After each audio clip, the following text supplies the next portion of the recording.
اس دردناک واقعے کا منظر میری آنکھوں سے نہیں جاتا. ایسا لگتا ہے جیسے اس سمندر کے بیچ میں کھڑی ہوں اپنے شوہر کو مضبوطی سے تھامے ہوئے کہ سنیں آپ کسی بھی طرح مجھے بچا لیں گے نا, میرے بچوں کی جان بچ جائے گی نا, میرے بچوں کو تو کچھ نہیں ہوگا. جیسے ہلکی سی چوٹ بچے کو لگتی ہے تو وہ ماں کے پاس دوڑا ہوا آتا ہے نا, کہتا ہے کہ ماما دیکھیں اس میں سے خون نکل رہا ہے, آپ اس پہ پٹی کر دیں گی نا اور یہ ٹھیک ہو جائے گا. ویسے ہی ان بچوں نے اپنے ماں باپ کو کس طرح تھام رکھا ہوگا اس امید کے ساتھ کہ وہ ان کو بچا لیں گے. یہ سمندر تو کچھ بھی نہیں کر پائے گا کیونکہ میرے ماما بابا ہیں میرے ساتھ. اس وقت کیا بے بسی کا منظر ہوگا.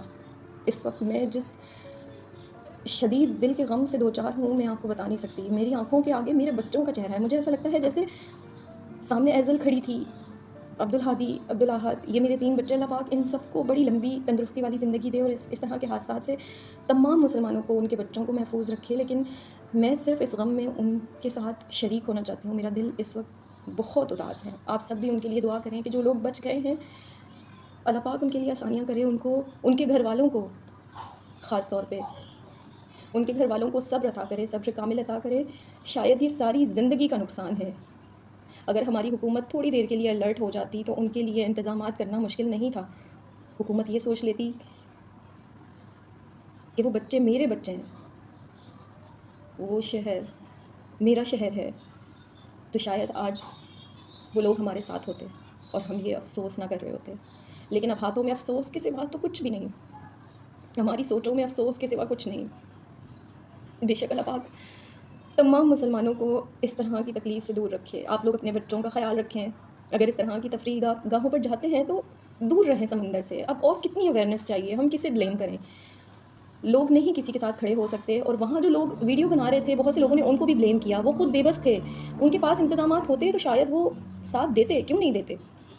جب وہ گھنٹہ بھر 2 گھنٹہ بھر کھڑے رہے, ان لوگوں کو دیکھتے رہے, تو شاید ان کے بھی رونگٹے کھڑے ہو رہے ہوں گے. ایسا نہیں ہے کہ انہوں نے نہیں سوچا ہوگا کہ ہم ان لوگوں کو کیسے بچائیں گے, لیکن یہ اتنا آسان نہیں تھا.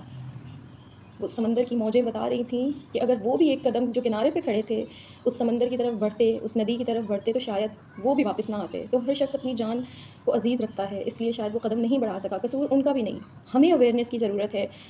ہر دوسرے دن, ہر تیسرے دن یہ خبر اب آ رہی ہے کہ سمندر میں 2 سال کا بچہ, 5 سال کا بچہ, 8 سال کا بچہ, ایون کہ جوان لوگ بھی. تو خدارا اپنے بچوں کو بچا لیں, اپنے بچوں کو ایسے پکنک پوائنٹس پر مت بھیجیں. ان کو اویئر کریں. کہ میری تمام مسلمانوں سے یہ اپیل ہے کہ اپنے بچوں کے لیے سوچیں, خاص طور پہ جون جولائی میں جب سمندر بہت تیز ہوتا ہے تو اس طرح کی جگہوں پر جانے سے پرہیز کریں. جزاک اللہ. Thank you so much.